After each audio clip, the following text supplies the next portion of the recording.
Welcome to Beacon of Creation, a weekly podcast on game design through the lens of Magic the Gathering. I'm Tim. And I'm Fblthp. We got you back. We got you Universes Beyond mode. You've come through a portal from Ravnica into Gotham. Yeah, it's crazy. It's also a ecumenopolis, I think it's just a giant city. All right. I am totally lost as per usual. We're going to be talking a little bit about a project that you worked on during Mocktober. And we're going to talk through some of these Gotham villain cards that you designed. I'm not sure if you're aware of the show Gotham. I fell in love with all of the origins of the different Batman villains. And through that show, I began to explore different Batman medias, like the Nolan trilogy, as well as a few comics here and there, and just watching a lot of YouTube. The Gotham show, that was sort of, it's like young Bruce Wayne or who's the main character of that? I think the main character is James Gordon, the commissioner. Oh, okay. But it's set much earlier than the Batman stories of different media. We focus on the story of Commissioner Gordon and a very young Bruce Wayne. Like before he even is Batman. Yes, sort of. It's very much focused on the transition and the origin of many of the great villains and heroes that we know today. Alrighty. I think the best two characters from the show are the Penguin and the Riddler. Those two knocked it out of the park. Okay. Maybe we should do Riddler to start. Sure. He is Edward Nygma, or Edward Nashton. He was always sort of bullied or outcast until one day the teacher told him about this puzzle competition where the winner gets like a prize and gets fame and glory. And he worked all day, snuck into the school to practice the puzzles. And he was just really good at solving the puzzle, but also he cheated and lied his way through. Oh okay. The Riddler usually, he's the super plan ahead. I guessed what you were going to do, Batman. I haven't even been in this room in a month, but I left clues specifically for you to find. Yes. And I'm hoping that you figure them out because toying with you is my favorite thing. He's extremely intelligent. Another really cool thing about Batman villains is each one of them is a reflection of a certain part of Batman. For example, the Riddler is a reflection of Bruce Wayne's intellect. The ability to plan and all of that. Yes. So if I'm thinking of a Riddler magic card, it's got to have some sort of component of the opponent guessing or figuring out something. You know, you've got secret information that they have to guess or something in that domain. What did you end up doing for the Riddler? So for the Riddler, I was really inspired by Sphinxes of Magic. And I was toying around with how can I make the opponent guess, but also reward you. So my card for the Riddler cost 1, 2 blue, and 1 black for a legendary human rogue. It is a 2/3 with when the Riddler enters the battlefield, look at the top 5 cards of your library and separate them into a face-down pile and a face-up pile. Target opponent chooses a pile. Put the chosen pile into your hand and the remaining cards into your graveyard. They lose life equal to the total mana value of cards put into your graveyard this way. Oh, okay. So this is like a bigger, more dangerous version of like an Atris. Yes. It's like a fact or fiction. I'm going to get some cards. There's some face-up info, some face-down info. They pick a pile. They lose life to the total mana value of cards put in your graveyard. So the cards you don't get. Yes. Oh. But your opponent has to solve this really tricky puzzle of which is a better deal for them. And if they don't solve it correctly, they lose a lot of life and you draw a lot of great cards. I have new kind of piling opportunities that I wouldn't get with other cards like this because I could be trying to maximize the amount of damage that the opponent takes, or I could just be going to draw a bunch of cards. Yes, and I think this mind game captures exactly what the Riddler is all about.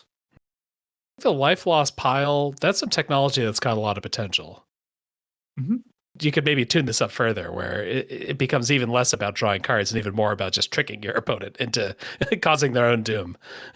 Yes, exactly. And I love how cruel and wicked this puzzle is. Yeah, the life loss changes a lot about this effect that, I don't know, how many Fact or Fiction cards have there been? 10? Yeah, something like that, yeah. Yeah. And this is a nice new aspect to it. I guess another kind of classic guy that I saw you designed a card for was the Scarecrow. Yes. The Scarecrow uses sort of, I think, fear gas or something. Mm-hmm.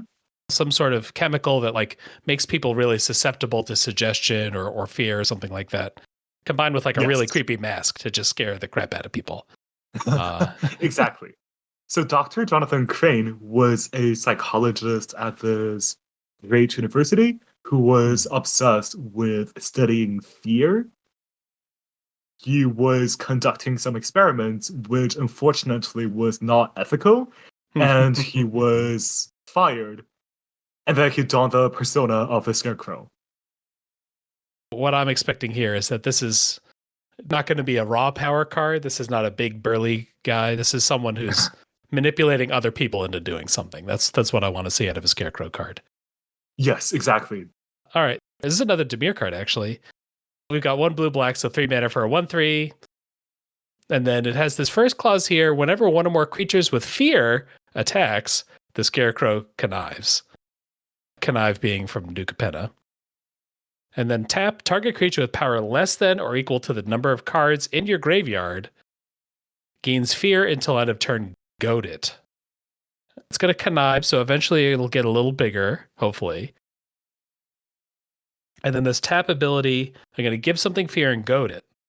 But you've got kind of a limiter on here. You can't just fear anything right away. You have to kind of work up towards that. Yes, exactly. And conniving, when you discard the card, that contributes towards the tap ability. Oh. Okay. It's not the worst if I just fear my own creatures. Mm-hmm. If I'm not playing multiplayer, if I'm just in a one-on-one game, I'm going to tap Scarecrow, give my creature fear. It's goaded, who cares? And then that fear creature attacks. With fear, that's the old magic mechanic. Creature can't be blocked except by artifact creatures and or black creatures.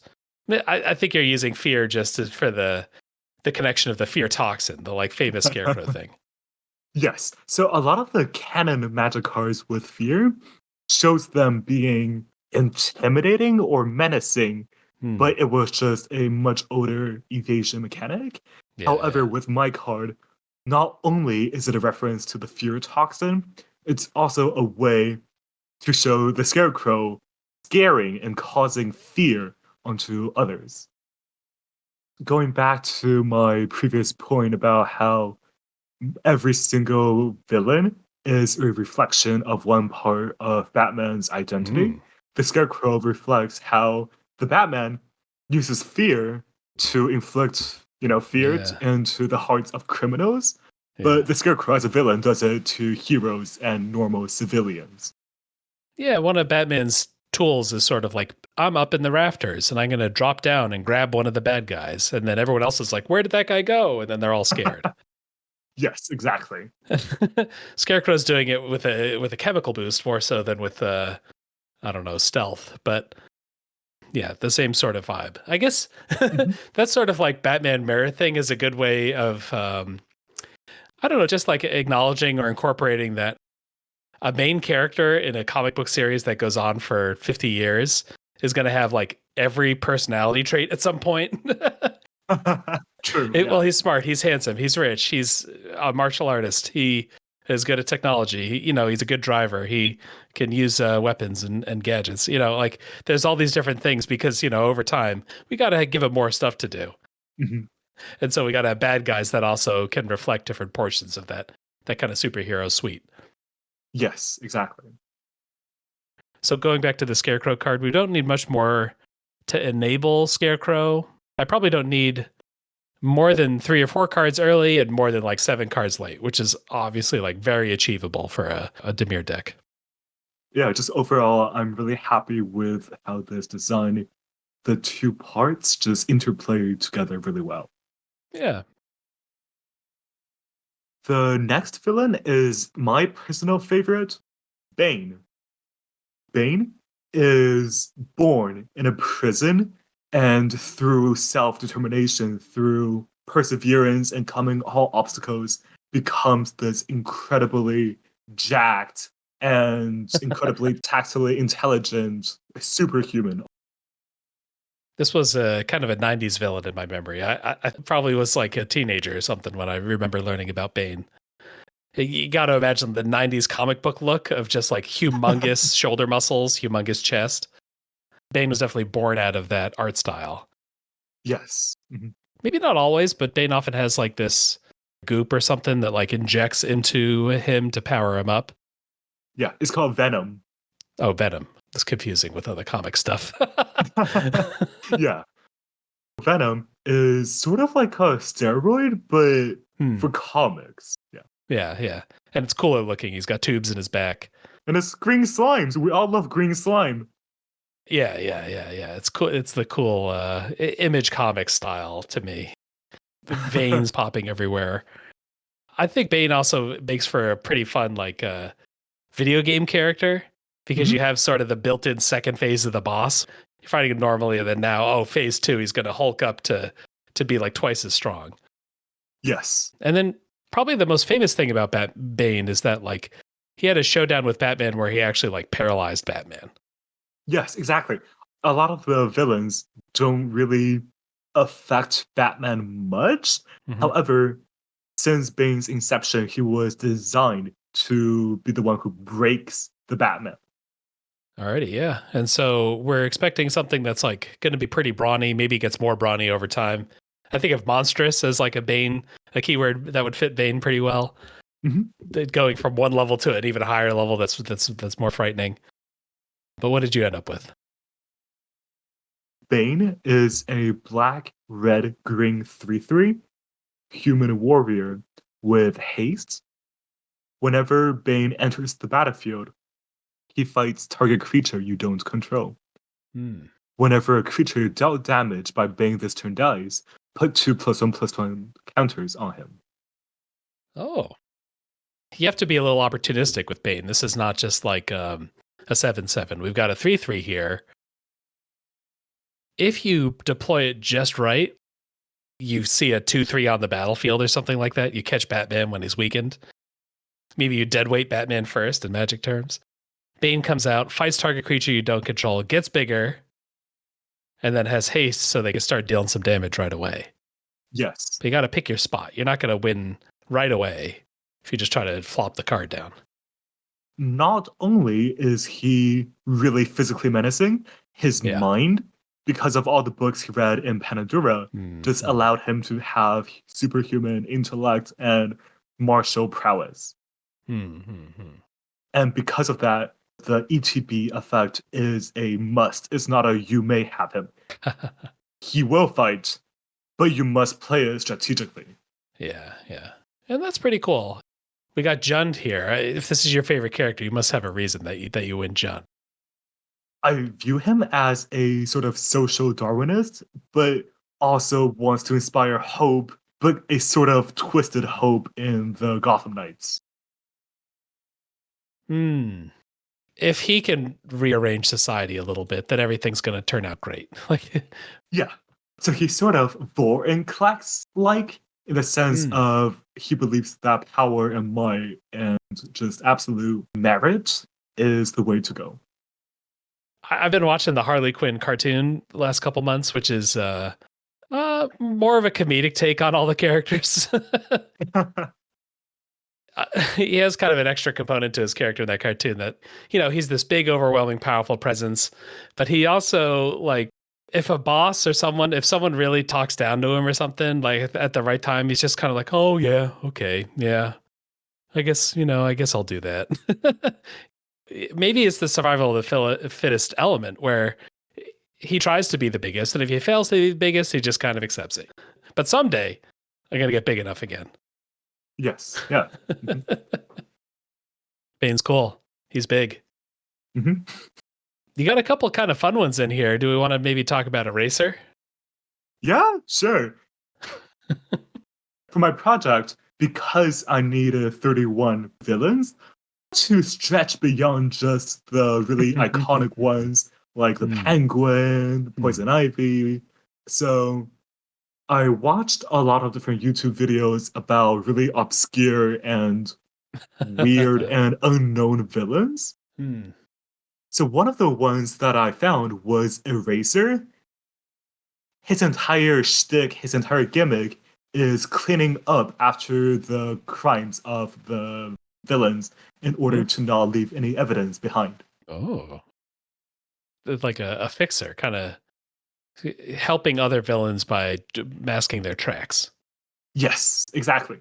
And so card-wise, I wanted him to show, cleaning up or obscuring or just somewhat messing or tampering with the crime scene. Okay. He is a 1 white for a 2/2 human rogue. When Eraser enters the battlefield, target opponent reveals their hand. You choose a card from it with mana value 4 or greater and exile that card. For as long as that card remains exiled, its owner may play it. A spell cast by an opponent this way costs 2 more to cast. So it's slowing down, giving you a bunch of info and then slowing down big cards? He's going to a crime scene, cleaning a tiny bit. He's not, like the best villain, so he can still, your opponent can still cast it. It's just tiny bit harder, tiny bit. Making it hard for the heroes to swoop in. Yes. Because the heroes are all expensive. Mm-hmm. I gotta imagine like a Wonder Woman or a Superman would be a 5 or 6 mana card, so we could slow them down. Does that make this ability even more white if you're preventing like large things from being cast? Yes. I was inspired by the battles from Mart of the Machines. Oh, okay. There is a white battle called something for Gobakon, the plane where Teo was from. Okay. And I guess like white has had like destroy a creature with power 4 or greater. This is kind of not quite the same thing, but it's a cousin of that kind of effect. Yeah, I 100% agree. I guess we've been talking about the Harley show, so maybe we can jump into you've got a partner pair of Harley Quinn and the Joker. Maybe kind of like you were talking about earlier. If you had, a Universes Beyond full blowout of DC stuff, you would have more than one Joker card. But here we've got Joker as he is a partner to Harley. They're both Rakdos. Harley here has Menace and has Ward of Torment yourself. And then when she attacks, Torment the defending player. And Torment here, you're defining they lose 3 life unless they discard a card or sacrifice a non-land permanent. Yes. That's like Torment of Hailfire. There's some like Amonkhet cards that had that. Is that right? Yes, exactly. Yeah. Exactly. So the Ward, instead of tormenting the owner of Harley Quinn, torment yourself as the caster of the spell that's targeting Harley Quinn. So if you want to kill her, you have to pay a little. Pay a little bit, yeah. Torment feels like the most slap on the wrist ward. You have 3 choices. You could just lose 3 life. You could do a couple other things if you really need to. But we do have the other half, which is the Joker. Joker's just a big 4 mana 4/4 with the partner with Harley ability. And then also, if an opponent would be tormented, they're tormented 2 additional times instead. So this is where we're seeing, well, why does Ward Torment matter? Well, Ward Torment matters because you have to do it 3 times. Yes, which is terrifying. Yeah. Now we're starting to get into a real cost, losing 9 life or losing real cards. And the reason why I chose 2 additional times was because Torment has 3 options. It felt fitting for the opponent to be tormented 3 times. That makes sense to me. I could imagine if there's a set where you can put 17 Torment cards in your deck, then you start to have the Torment theme deck. Because Harley Quinn was an acrobat or I Yeah. thought it was fitting for her to be evasive and Hmm. like more agile than the Joker. Yeah, yeah. She would also have multiple expressions probably Mhm, because there's sort of Harley Quinn as partner in crime with the Joker, and then there's Harley Quinn as like psychiatrist to Arkham Asylum. mhm. Um, And I love how long the history of the Batman universe has been and yeah, how all the beloved characters has many different interpretations. yeah, So every interpretation is for somebody out there. yeah, yeah, yeah, yeah. What do you want to jump to next? I would love to talk about the Mad Hatter, which Mm, is the only silver bordered card in the 32 villains. So let me give you a little background about the Mad Hatter. yeah. His name is Jarvis Thatch or Thatcher. He's inspired by the Alice in Wonderland character, of course. And in a few of the different medias, he can do some like mind control things. Yeah, yeah. He can also break the fourth wall and just Oh. be very interesting. Hmm. Yeah, I guess when you have the character that's a little loony, Mhm. I think of Deadpool as a comp for Mad Hatter sometimes, where it's like plausible that they may or may not know that they're in a comic book. They're either just saying weird stuff or they do kind of know what they are. Right. No one believes in me. No one thinks that I'm as cool as I think I am. So I'm going to show them. Mhm. Because of how loony, as you mentioned, the Yeah. Mad Hatter is, I wanted to capture his, silver bordered side and just make him Hmm. feel really distinct. So the Hmm. card I went with him is a 3 blue black 1/3 human hatificer, a guy who just wears hats. Okay. Okay. He says, you may choose not to untap Mad Hatter during your untap step, and then blue black tap. For as long as Mad Hatter remains tapped, gain control of target creature with power less than or equal to the number of creatures you control that has a hat, plus the number of hats you're wearing. That's classic unenergy to me. The number of hats you're wearing. Yes. White Black in Infinity had a Oh yeah, that's true. Yeah. hat and art Hmm. type host energy, Hmm. and I thought that was really fitting for the Hatter. Hmm. Hmm. Hmm. What was the old card? Old Man of the Sea? Is that the Arabian Nights card that's like you could choose not to untap? Hey, you can gain control of this thing if it's smaller than the old man. And here Yeah, you can gain control of a uh, thing that's less hat worthy than you are. yeah. There's a few different cards like the Dalken Shackles, I believe. Oh yeah, yeah. Once he gets the hat onto you, now he controls you or something like that. Maybe it's just him and all of his hat buddies team up to psychically control someone else. Yeah, and I think that there's a few different variations of the character.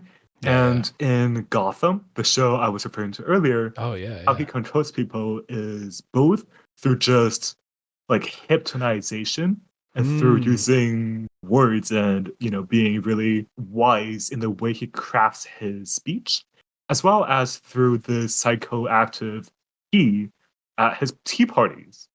Yeah. Okay. Mhm. Another kind of thing that happens with a lot of Batman villains is they'll have a bunch of thugs that are all dressed themed the same way as the bad guy. Yes, yes. If you work for the Penguin, you might have to wear penguin or at least like a Arctic themed clothing. You might have to dress as a clown if you work for the Joker.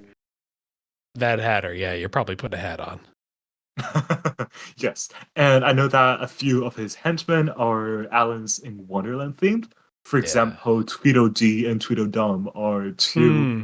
of his iconic henchmen. Love that. Mhm. We need the untoken that's 75% drawn in generic thug guy and then like a white spot to draw what his costume is, what bad guy he's working for. Yeah, that would be really fun. Does he have a hat? Does he have makeup? Does he have, yeah, what? Overcoat, whatever. Yeah, yeah. Yeah, yeah. Another card that I actually don't know this villain very well, but I enjoyed reading this card, which is for Firefly. This is kind of like a pyro weapons specialist bad guy. Do you know much about him? Yeah. In the Gotham show, she was a woman. A lot of different people who don the same identity. Yeah. What their whole gimmick is just being pyro technicians, blowing things up. Yeah.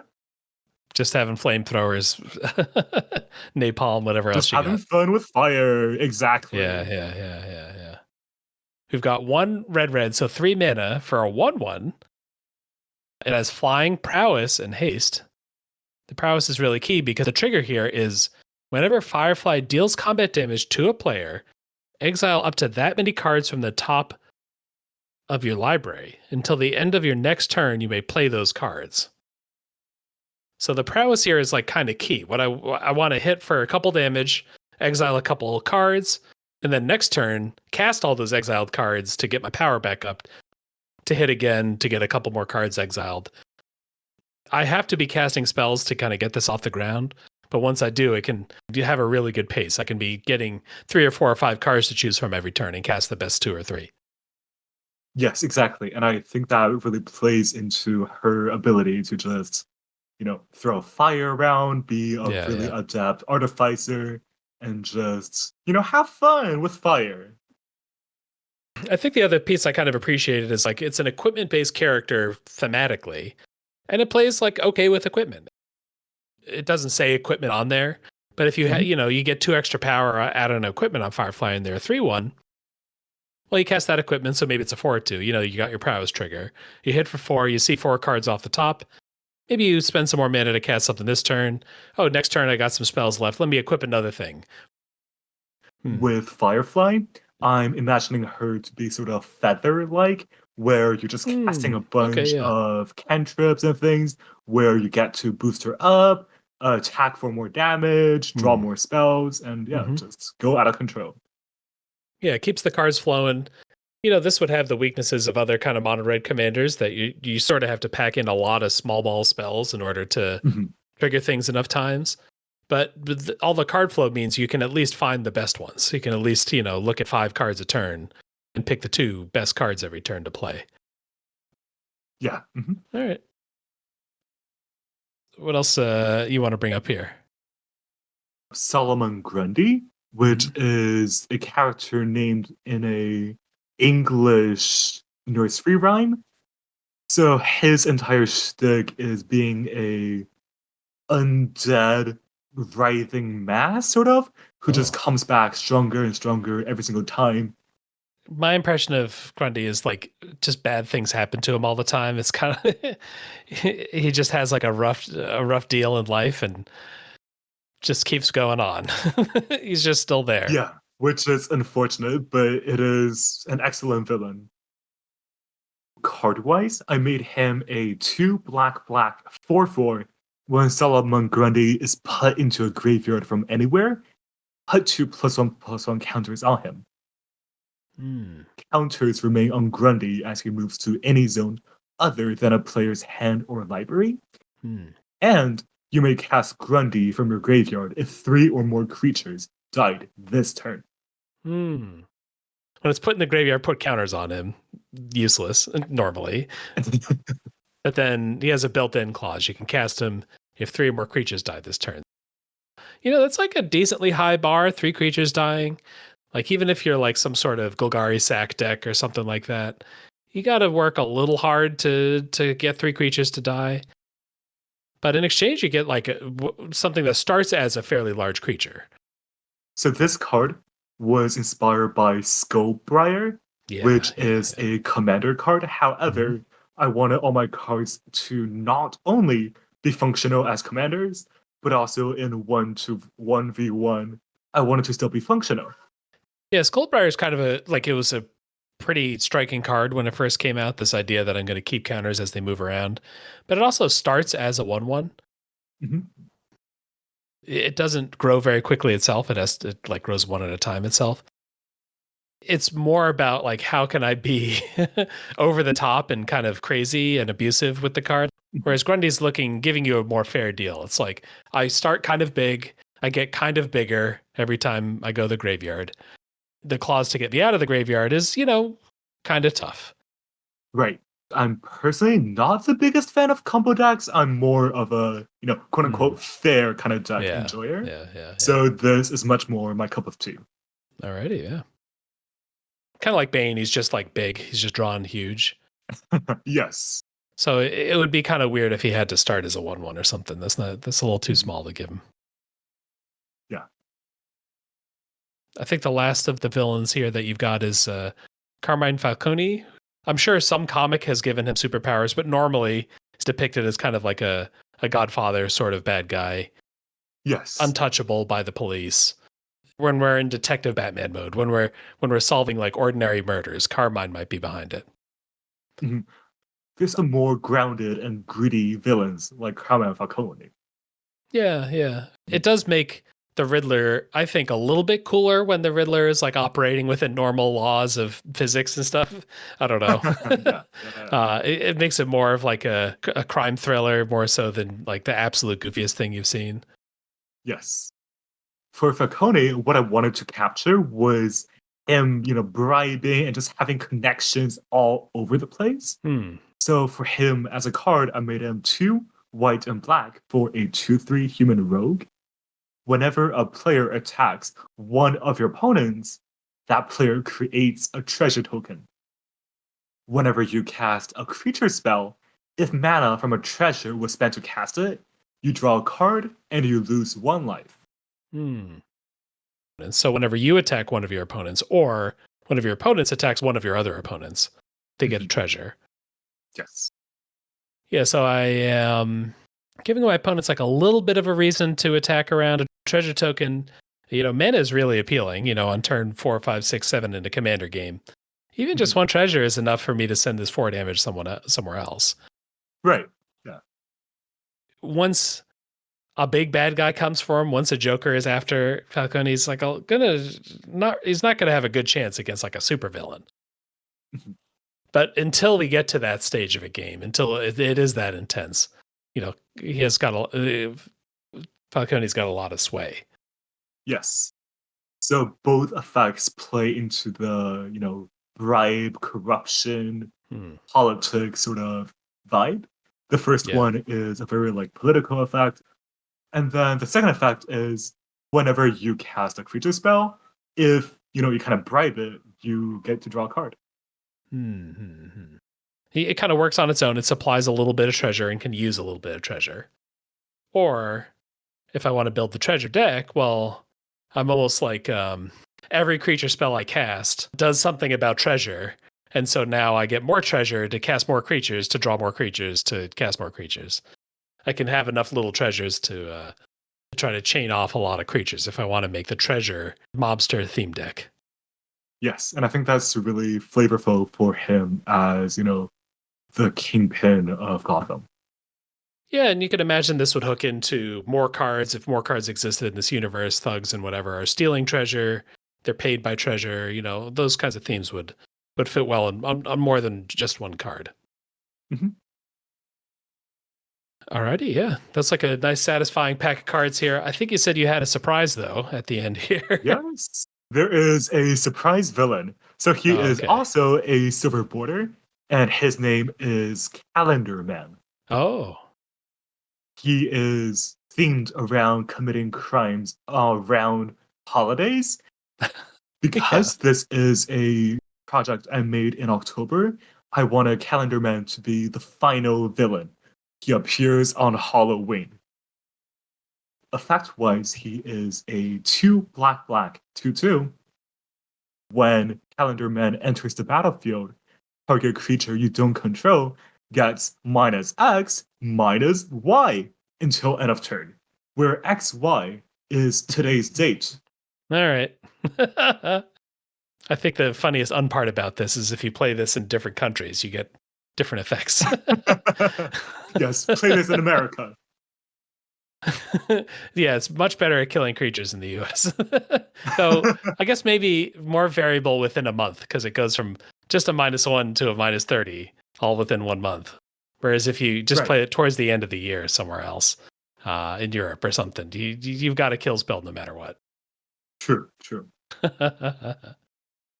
And this card was directly taken and given credit to Oh. Schwa, who Oh. was an incredible designer who designed the Marvel Cube. Hmm. Did they make the card and then you pulled it in, or you were talking with them and then they gave you the tech? Yeah, exactly. I was talking with him and I was like, hey, do you have any ideas for Calendar Man? Because for me, how do you convey the idea of committing crimes on holidays? I knew I wanted to be Silver Border just because that's like a very weird and specific thing to do, but I just did not really have much ideas. I didn't know. And he suggested this, and I'm just like, oh my god, thank you so much. Can I use this? He's like, yes, please, go ahead. So he is incredible. Oh, okay. That does make me think of like, how would you do this without referencing real world days? Mm-hmm. I guess maybe if you said like, if it has a special effect on like exactly turn 8 or turn 11 or something like that. Right. Like 2 specific days that you have to kind of plan turns, days, whatever you want to call that, they have to plan for. But even that is kind of at least digital, like tracking, like, are we on turn 11? I don't know. Are we on turn 11? Yeah, exactly. And I think just like looking at your phone, looking at the calendar, be like, hey, what day is today? Is much simpler than, hey, what turn are we? Do we like go back? Whatever, blah, blah, blah. You know. Mm-hmm. When I was looking at Calendar Man stuff to see what he kind of normally looks like, Calendar Man's name is Julian Day. So the Julian Calendar and his last name is Day. Yes. Come on. Exactly. And to conclude this project, I just wanted to read the quote, the flavor text on Calendar Man. Okay. Funny thing, Halloween in Arkham. It seems redundant here. Within these walls, the monsters are on display year-round. That feels like a quote that might have come from the Arkham Asylum games. Alrighty. Yeah, these are great. It's fun to like guess how a bad guy should work and then sort of see the execution of the card. Yeah. I think if people have like other versions of these famous characters, I'm kind of interested in seeing, kind of like we talked about with Harley and Joker. What's the standalone Joker card like? What does he do? What's Joker while he's tormenting Batman? What is his specific like grudge card that he has? So if people have ideas for those, if they know some of these cards, know some of these characters, yeah, we would love to see. Yeah. Alrighty. You took a break from your League of Legends 4,000 cards to work on 30. Yes, it was 30 a something DC cards. Yeah. Alrighty. And that's our podcast for the week. You can join the Discord to submit your cards, to look at other people's cards. We just wrapped up the You Make the Pack thing. You can kind of see the aftermath of that as we head into the winter break here. Thanks again for coming on, Fibble. Thank you so much for having me. It was a pleasure being here, but I'm going to go back to Ravnica. I'm done with the Gotham. You can reach me at Tim F. Riley. Thanks for listening, everyone.